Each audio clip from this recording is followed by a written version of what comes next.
La Biblia en tiempos finales. La palabra de Dios nos dice en Apocalipsis 1:1 la revelación de Jesucristo que Dios le dio para manifestar a sus siervos. Aun cuando la Biblia es hermosa en su escritura, la revelación, o sea, Apocalipsis en este tiempo, está indicada para los que le sirven, para los que le buscan, para los que temprano con agrado le buscan en las profundidades de su corazón. La gente necesita ver la palabra y que ésta sea manifestada al mundo. En esta serie entenderás los códigos y a través de una enseñanza profunda verás los días de Noé y cómo se eslabonan los planes de Dios para guardar secretos que el Señor quiere revelarse. En los días de Daniel, la palabra le dice a través del Espíritu Santo: pero tú, Daniel, cierra la palabra y sella este libro hasta el tiempo final. Nos estamos acercando a este tiempo y el mismo Jesús nos dijo que no hay nada oculto que no ha de ser revelado. Te invitamos a que escuches las profundidades de los tiempos finales. Te invito a que tengas la serie La Biblia en tiempos finales. Dios te bendiga.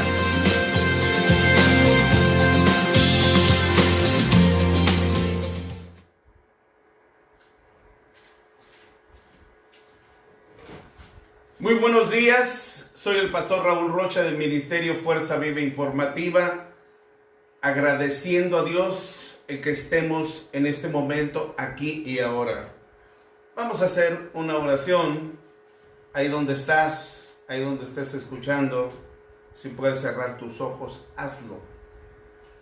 Padre bendito, ponemos tu palabra, ponemos este momento que se ha guardado en el corazón de cada uno de nosotros.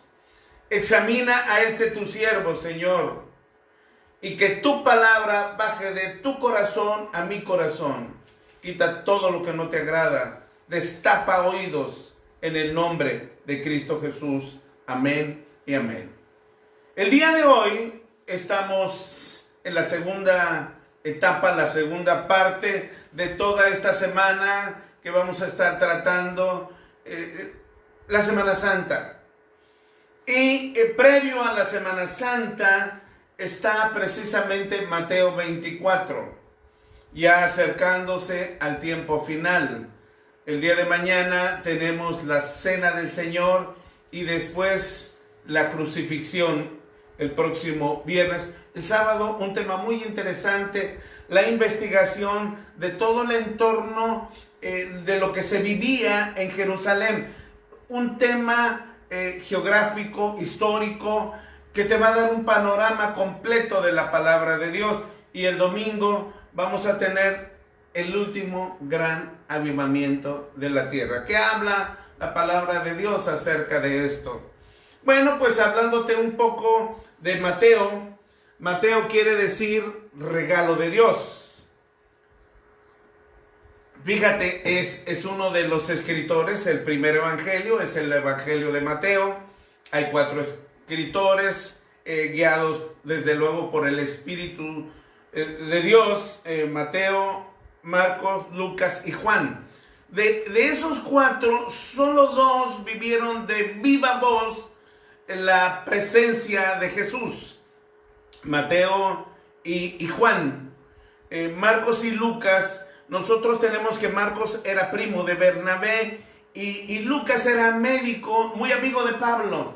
Entonces, ellos dos, los últimos, lo vieron de manera recopilando narraciones de lo que la gente decía. Ahora, Mateo estuvo ahí presente y de viva voz. Tenemos nosotros a Mateo, por lo tanto, uno de los 12 apóstoles. Y fíjate algo muy interesante, él era publicano, o sea, era un recaudador de impuestos y era conocido como Leví el Alfeo. Todo esto, cuando nosotros empezamos a analizar la magnitud de lo que es Mateo, llega el momento en que Jesús le dice: sígueme. y Mateo lo sigue. No tiene el menor recato, la menor objeción de seguirlo, lo sigue. ¿Y qué características tiene este libro, el libro de Mateo? Él nos trata la genealogía de Jesús. Es un libro o un evangelio que es considerado mesiánico, donde nos habla de 129 profecías y tiene muchos hebraísmos. ¿Qué son los hebraísmos? Es la costumbre que se usaba en aquel entonces en el Antiguo Testamento. Y quiero comentarte una cosa, fue escrito precisamente en hebreo y después traducido al griego. Mateo dice en varias ocasiones, oíste que fue dicho. Eso es una expresión hebrea. Y abriendo la boca es un hebraísmo. Y pobres de espíritu son conceptos que se manejaban en el pueblo judío. Ahora, cuando ya entramos nosotros en materia, en Mateo 24, llegamos a este momento, el días antes de que Jesús fuese muerto, fuese crucificado. Algunos dicen que fue el martes, este día, otros dicen que fue el miércoles. Ayer escuchamos, y yo te lo recomiendo, cómo es ungido Jesús en Betania, una enseñanza hermosa. Ahora, dice la palabra de Dios en Mateo 24, cuando Jesús salió del templo y se iba, se acercaron sus discípulos para mostrarle los edificios del templo. En Mateo 23, Jesús dice 7 veces escribas y fariseos hipócritas. Nosotros vamos el sábado a tener un análisis de cuáles son las características del Sanedrín, que son los escribas, que son los fariseos, para tener un mayor entendimiento. Pero en este momento, ya terminando Jesús, cuando llega al templo y ve todo lo que estaban haciendo, ve la mercadería, lo que estaban haciendo, por eso se asemeja mucho al tiempo final. Él respondió después de que le mostraron las maravillas.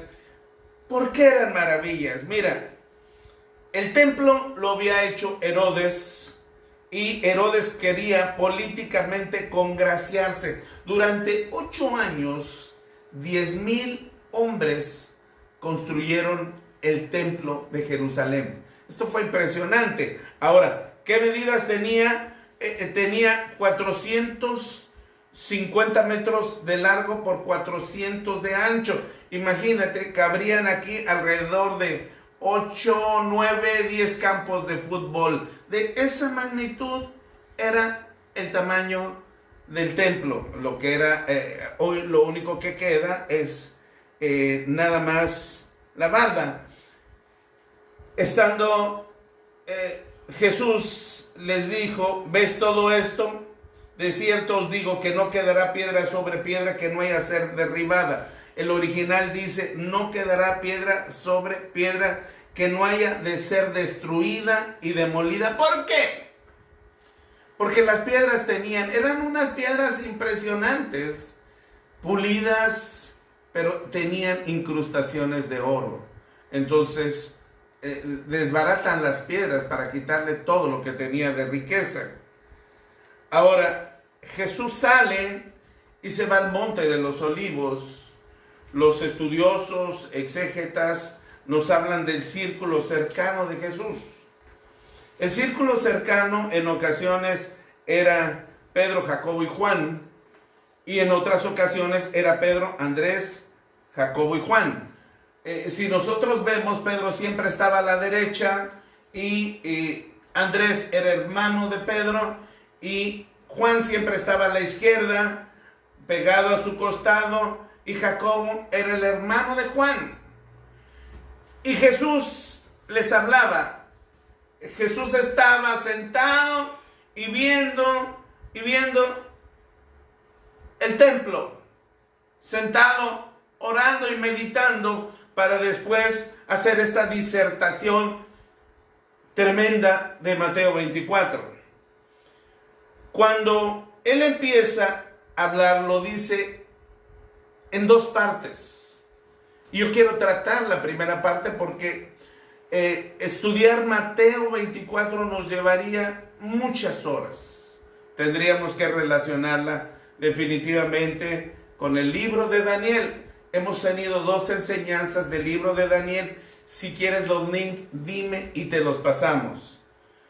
Pero cuando se acercan los discípulos y van llegando, después de un tiempo llegar de lo que es el templo al Monte de los Olivos, son alrededor de 40 minutos. Hay que bajar una hondonada y volver a subir. Es un lugar medio escarpado. Jesús estaba ahí, se le acercan. Era un lugar de meditación de Jesús. Entonces, cuando nosotros vemos la palabra de Dios, vemos a Pedro, que quiere decir piedra, que quiere decir roca, Andrés, que quiere decir fuerza, y tenemos nosotros a Juan pegado a su izquierda, que quiere decir propicio, y después Jacobo, que quiere decir sustituir. Entonces, el hombre fuerte, el hombre, la piedra, lo que tiene el hombre con la fuerza de Andrés, tiene que ser sustituido para ser propicio y tener salvación por medio de Jesús. Esta parte está totalmente codificada.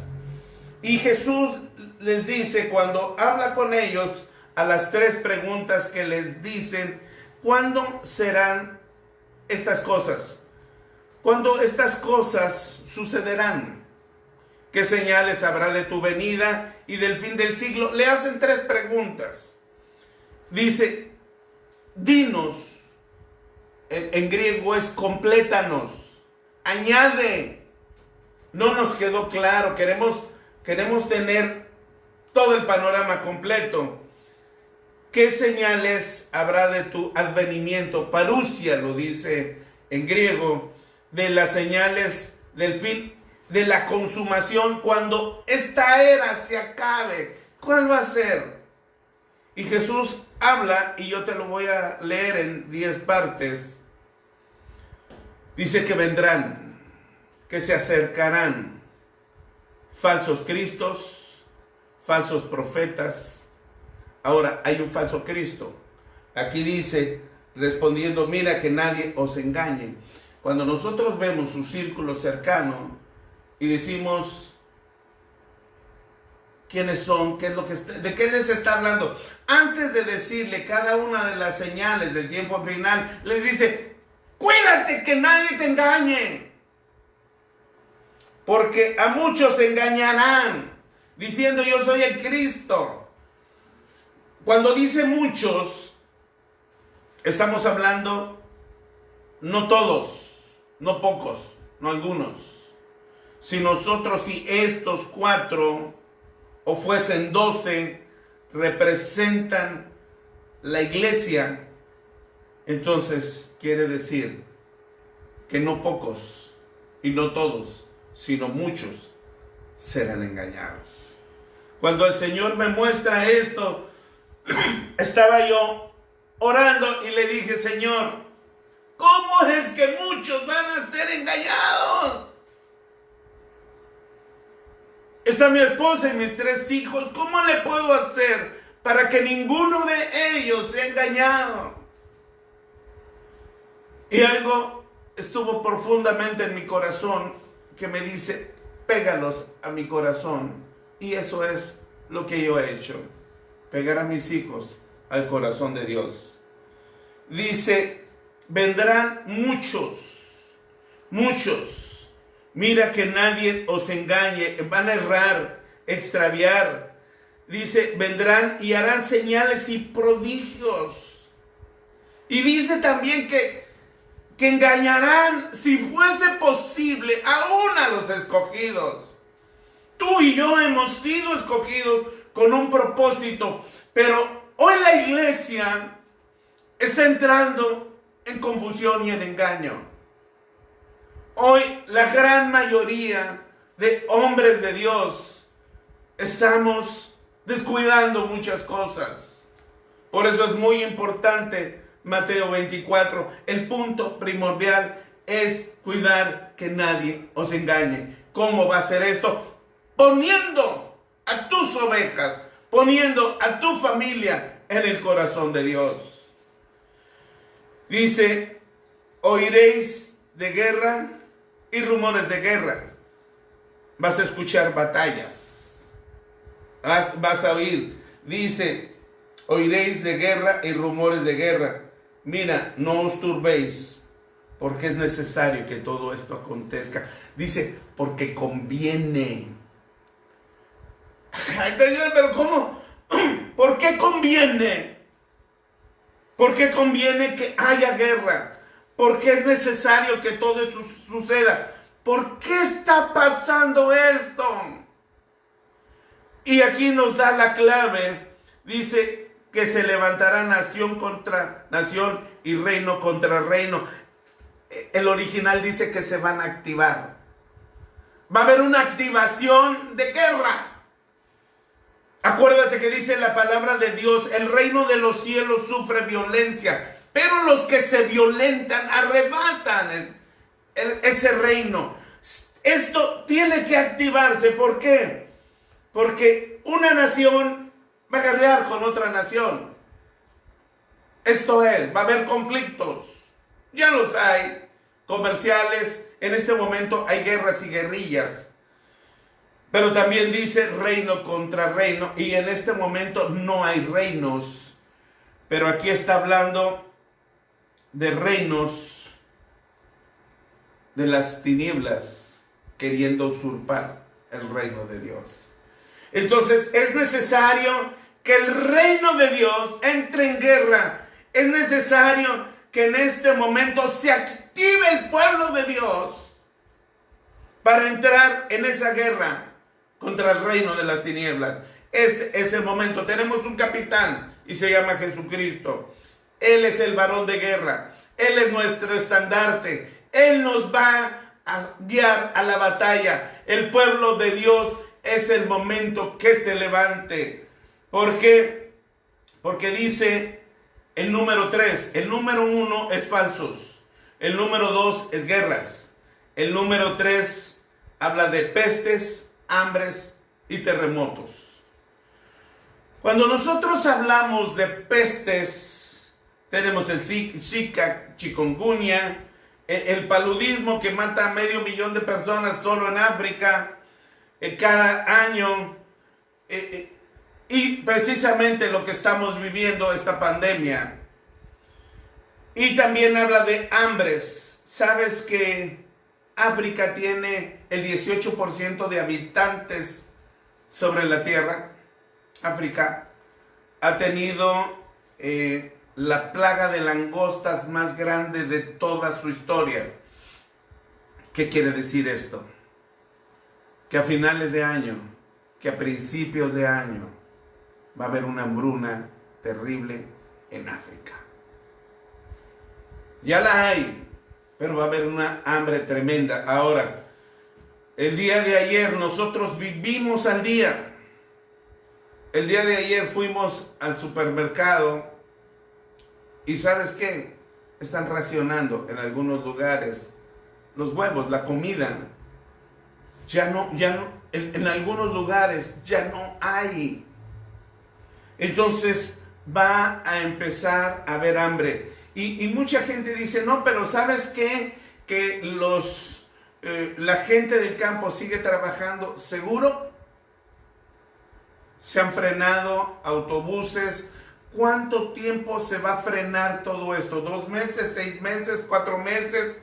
Entonces, definitivamente, el año que entra va a haber una escasez terrible de alimentos. Ahora, habla también aquí de terremotos. Y habrá pestes, hambres y terremotos en diferentes lugares.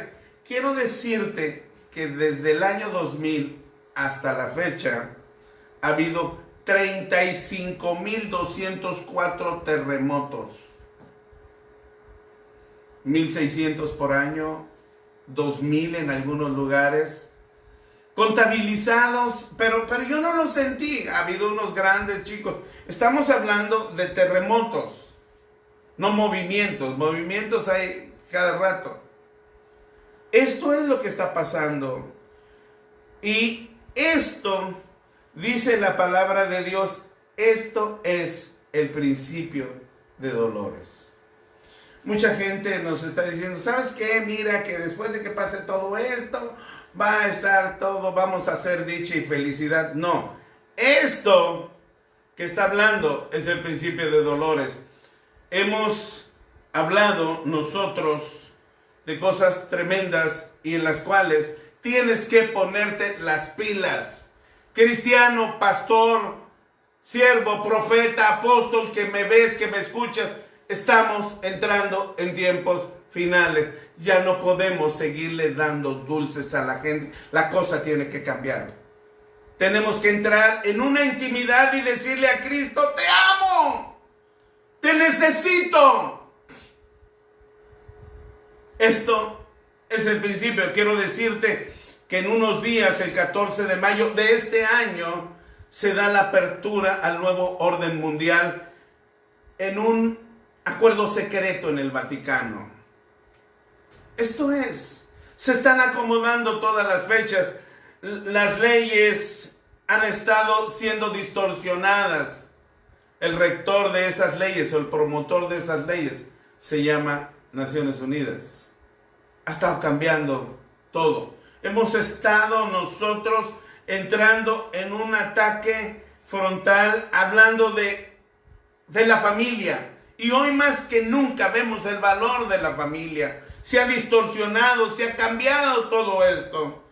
Por eso dice que este es el principio de dolores. Señor, dice el número 4, que habrá un aborrecimiento, odio entre cristianos. Odio entre cristianos.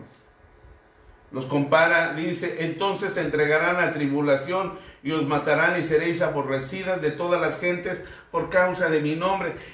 Los gentiles van a aborrecer porque tú vas a llegar y proclamar la palabra de Dios. Vas a decirle, estamos en tiempos finales. Una de las industrias más fuertes es la industria automotriz. ¿Quién piensa ahorita en comprarse un automóvil? ¿Quién lo está pensando?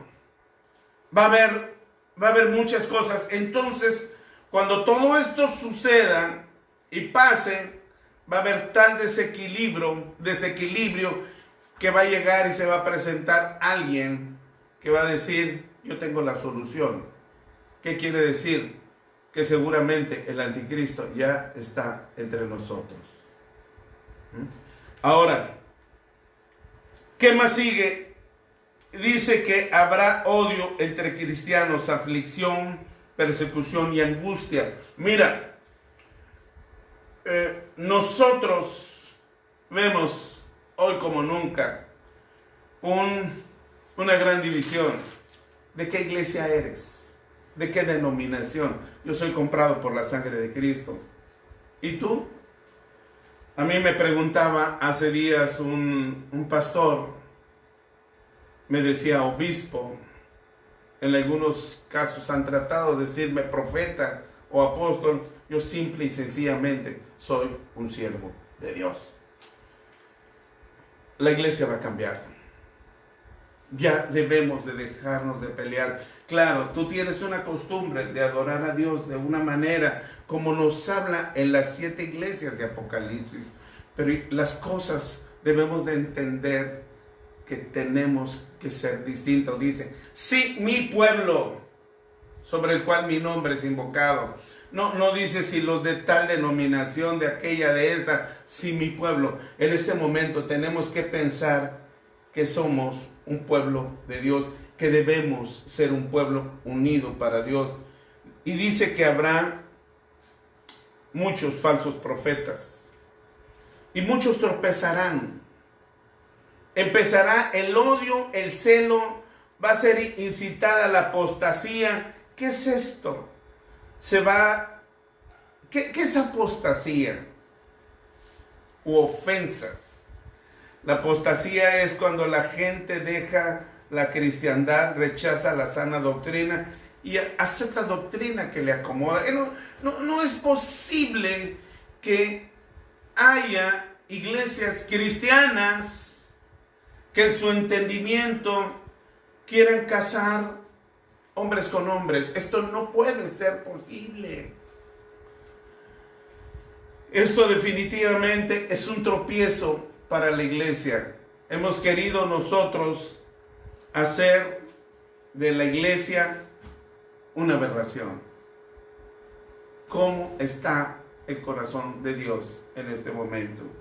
Hace rato mi esposa me enseñó un video donde se ve cómo baja Jesús entre las nubes y la gente se hinca.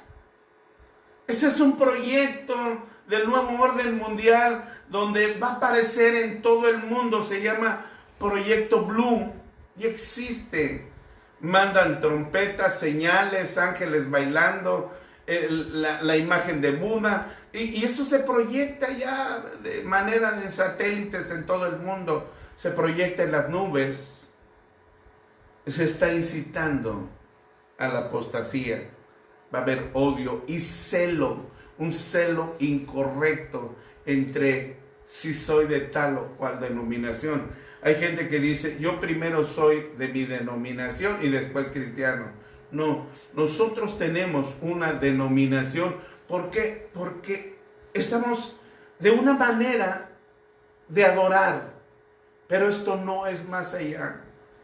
La obra no puede ser más grande que el Señor de la obra. Hemos querido hacer castillos, hemos querido hacer cosas incorrectas. Y dentro de eso va a haber traición y odio desmedido. Punto número 6.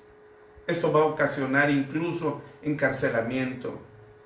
Odio tan fuerte. He visto cómo se dejan de hablar pastores de diferentes denominaciones. Cómo se incita en el odio a través del púlpito. La hermana que se salió de esta iglesia, por favor, bórrenla de su Facebook, bórrenla de su WhatsApp, bórrenla de grupo. Esto no es así.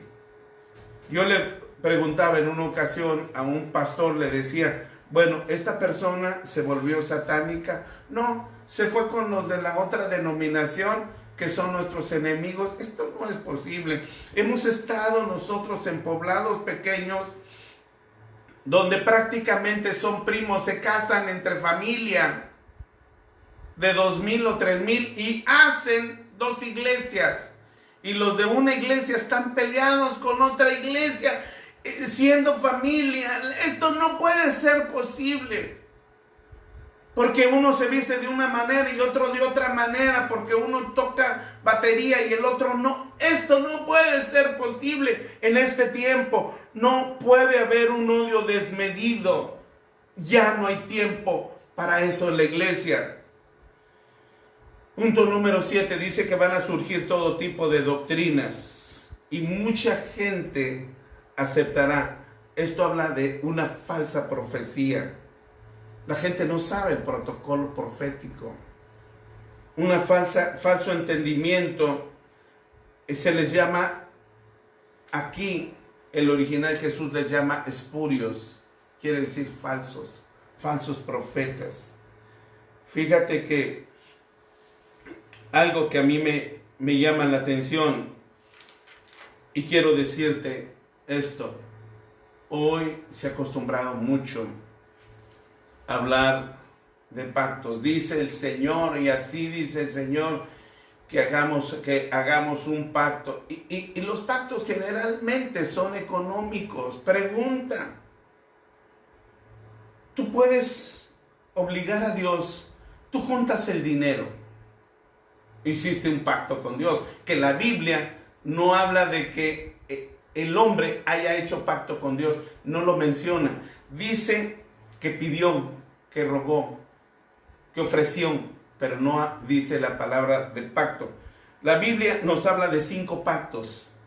El pacto de Noé, Génesis 9:17, el pacto de Abraham, Génesis 6:17, el pacto de Moisés, o pacto sacerdotal, Números 25 del 10 al 13, el pacto davídico, segunda de Samuel 23:5, y el nuevo pacto, Jeremías 32:40. No existe el origen de un pacto de un hombre con Dios. Un pacto es un acuerdo entre hombres, entre iguales o más o menos iguales. ¿Cómo puedes tú, cómo podemos nosotros atrevernos a decir, yo hago pacto con Dios, Señor, yo voy a pactar contigo por 10,000 pesos, por 5,000 dólares? Ajá, ya los completé, ahora te obligo a que cumplas. Esto no es así. Hay promesas. Dios bendice al hombre que promete a Dios. Es muy diferente de un pacto. Cuando nosotros llevamos una ofrenda, nosotros llevamos ofrendas de olor grato. Pero cuestionar o torcer a Dios para pactar, estamos haciendo las cosas equivocadas. Hemos guiado, hermanos, al pueblo en un acto equivocado. Bueno, entonces, ¿podemos pactar para construir la iglesia? No, no es que pactes para construir la iglesia. Es una ofrenda de amor que tú haces. Tú puedes, si quieres decirlo así, pactar quizá con tu iglesia. Quizá hacer una promesa, pero hacer un pacto con Dios es algo muy contrario a lo que nosotros estamos haciendo. Dice la palabra que debemos de seguir en el amor. Fíjate, hay una falsa profecía terrible. La gente no entiende el protocolo profético. Primera de Corintios 14 dice seguir en el amor. Entonces el profeta tiene que tener un entendimiento claro de lo que es el amor de Dios. Y aquí habla de ágape, tiene que entender el amor de Dios. Existen hoy dos tipos de profetas. El que dice, y así dice el Señor. ¿Quién te mandó? A mí me han dicho, hermano, queremos nombrarlo profeta. ¡No! No es un título, no es un premio. Tenemos que entender el protocolo profético. Toda la profecía que hay está aquí escrita. No le podemos añadir o quitar. Y la profecía dice, procurad los mejores dones, pero sobre todo que profeticéis. Ahora, ¿qué es profetizar? Dice, para edificación, para exhortación y para consolación. Por eso Jesús habla de los falsos profetas. En este tiempo, la gente está buscando al profeta para que le profetice o le adivine si va a tener carro. Esto no es así. Para que le profetice que se va a casar con una rubia de ojos azules. Esto es una mentira. Hermano profeta, si tienes temor de Dios, ve y busca a Dios. Déjate de andar en este tipo de cosas, porque estamos haciendo errar al pueblo de Dios. Tenemos que profetizar, sí, pero en edificación, en exhortación y en consolación. Hoy la iglesia no quiere hablar de pecado, no quiere hablar de adulterio, porque se van las ovejas. Hemos ofendido a Dios con una falsa profecía. ¿Cómo no podemos, cómo no vamos a estar en tiempos finales?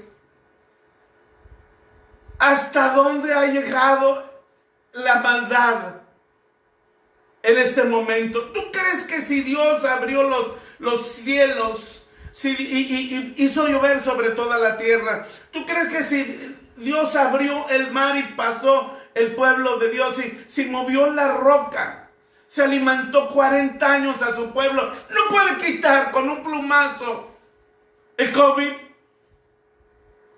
No puede quitar el coronavirus. Porque cuando nosotros leemos leemos el libro de Jueces, dice la palabra de Dios que Dios dejó esto porque su pueblo había hecho lo malo. Tenemos que entender, hoy tenemos todo tipo de información, pero la maldad ha crecido tremendamente. Estamos más preocupados. No te digo que no te cuides, pero definitivamente lo que estamos viviendo es algo diabólico. Y que más que nada ha hecho tener miedo, pavor y terror en el pueblo de Dios. Punto número 8. Dice que la maldad aumentará. El original dice la iniquidad. ¿Qué quiere decir iniquidad? Infringir la ley, transgresión, corrupción. México está entre los países más corruptos. Pagas tus impuestos, bendices, eres egoísta. Jesús habló precisamente de esto, que lo más importante es la justicia, la misericordia y la fe. Lo pone en primer lugar, más allá que el diezmo. Él dice en Mateo 23, es necesario hacer esto sin dejar de hacer aquello. Yo no te estoy diciendo, si tú hablas del diezmo, que no quiero entrar en polémica, esa es otra cosa. Pero lo más importante es la justicia, ser justo, ser misericordioso. Se ha infringido la ley. Nos hemos separado de la ley de Dios.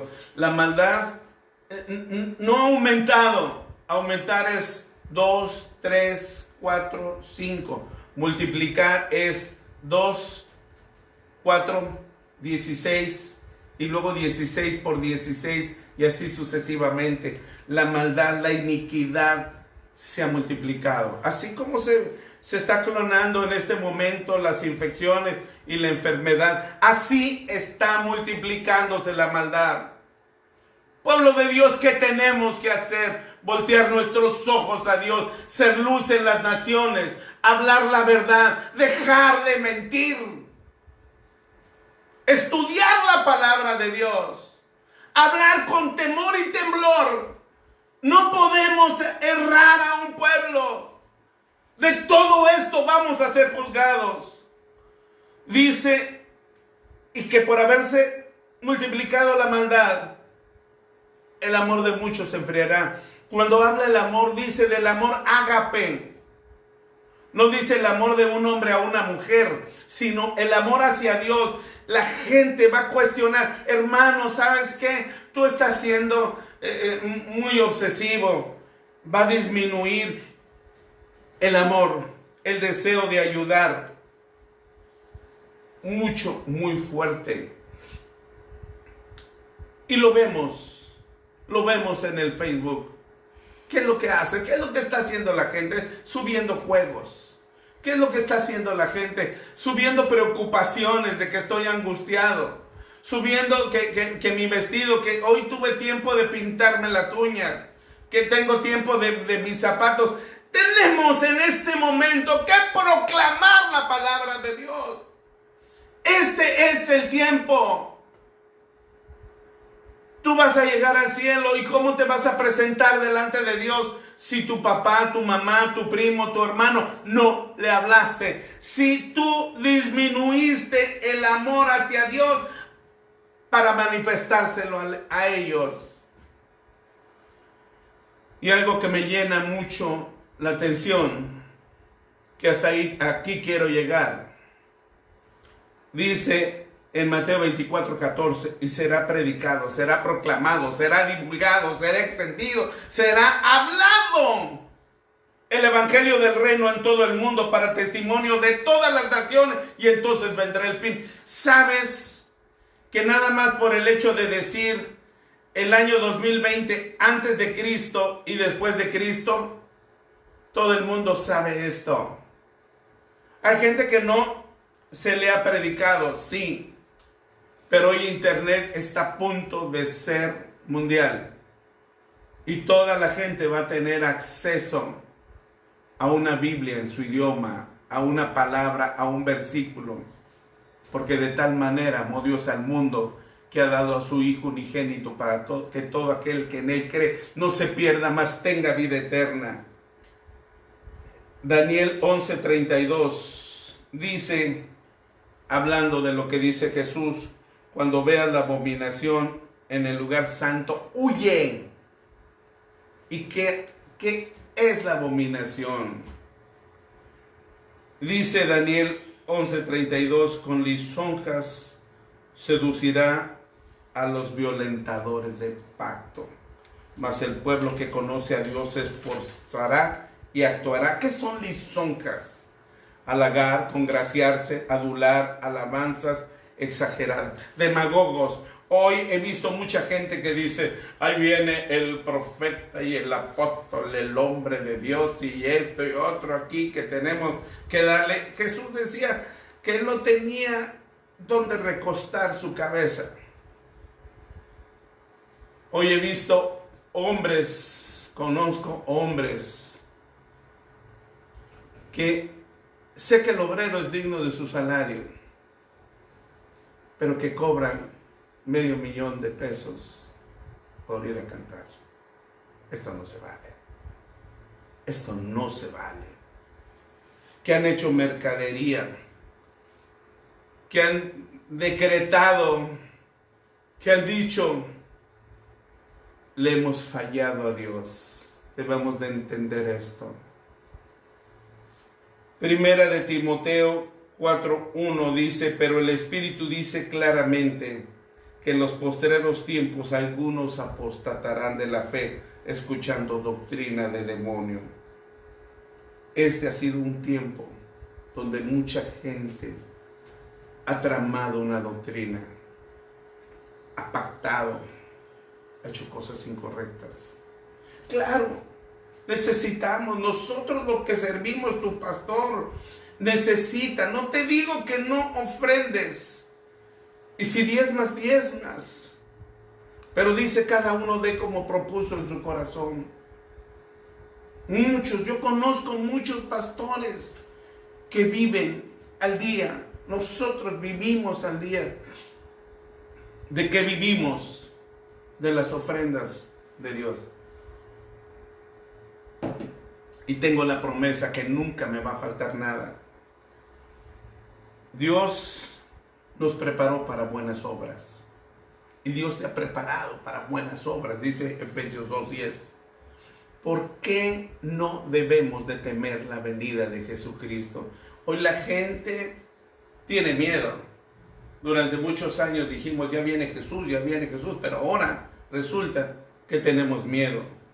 En primer lugar, Juan 1:12 dice, a los suyos vino y los suyos no le recibieron, mas a todos los que le recibieron y creen en su nombre, les da el poder de ser hechos hijos de Dios, los cuales no fueron engendrados de sangre, ni de voluntad de carne, ni de voluntad de varón, sino de Dios. Tú y yo hemos sido, al reconocer a Jesucristo, hijos de Dios. Hoy tú y yo podemos decirle, Abba Padre, Papito. Lo que Jesús vino a hacer es enseñarnos el camino al Padre. Ese es el tiempo. Iglesia, esto es lo que debemos de hacer. Todo lo que pidáis al Padre, todo en mi nombre os será dado. Esto es. Por eso, ¿por qué dice la palabra de Dios? Él nos hizo, dice, Él nos hizo y no nosotros a nosotros mismos. Pueblo suyo somos, ovejas de su prado. Salmo 77:13. Hablamos de identidad. Mi esposa habló de identidad. Nuestra identidad es con el Padre. Por eso no tengas miedo. Punto número 2. Jesús nos dice, estaré con vosotros todos los días hasta el fin del mundo. Mateo 28:20. A pesar, y luego punto número 3 dice que Él estará con nosotros en cualquier aflicción. Él va a estar con nosotros. Y algo que quiero leerte, fíjate, que a veces no hemos sabido entender. Romanos 8:28, y dice, y sabemos, tenemos la certeza, tenemos la seguridad, que aquellos que aman a Dios, todas, no dice algunas, todas las cosas obran para bien. Por eso habrá guerra contra guerra, se levantará el reino contra reino, porque es el tiempo, este es el tiempo de que se ha levantado el reino de los hijos de Dios, la guerra de los hijos de Dios contra el reino de las tinieblas. Este es el tiempo, este es el momento. Todas las cosas ayudan para bien.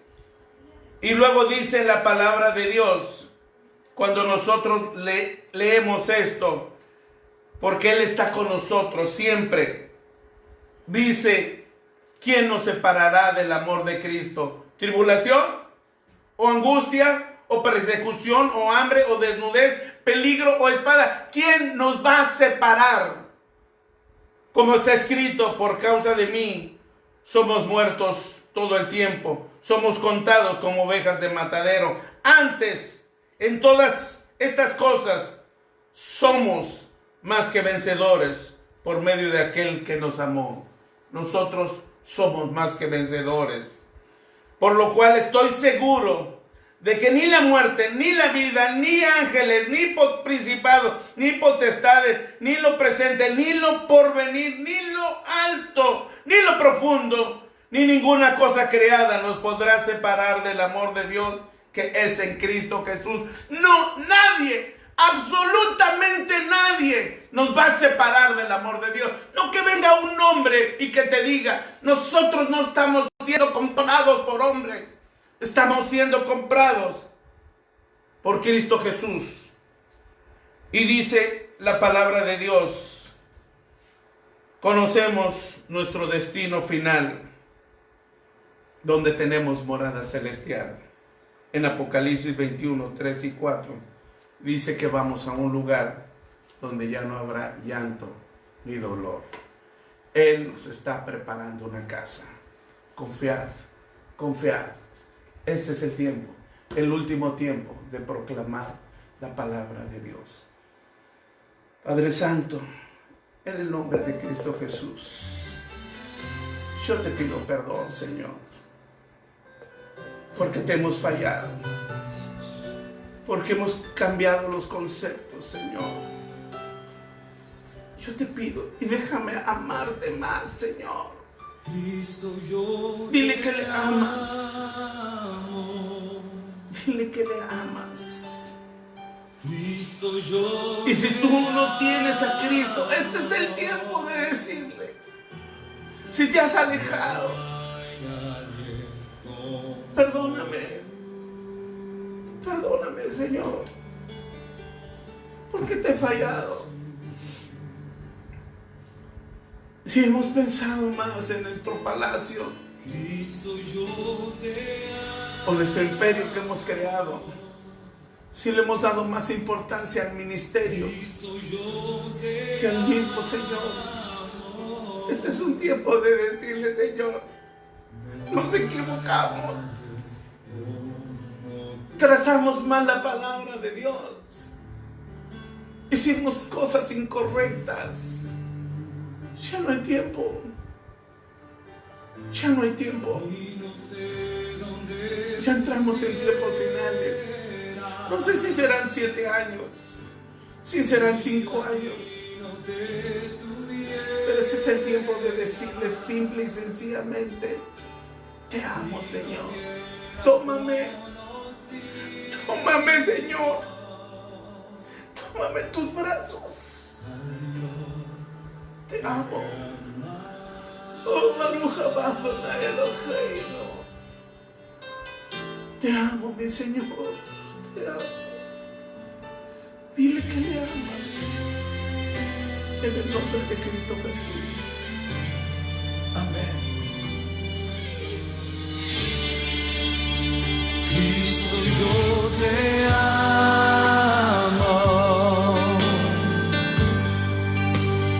Cristo, yo te amo. No hay nadie como tú.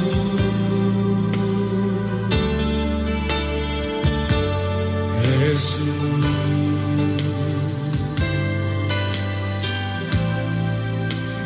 Cristo, yo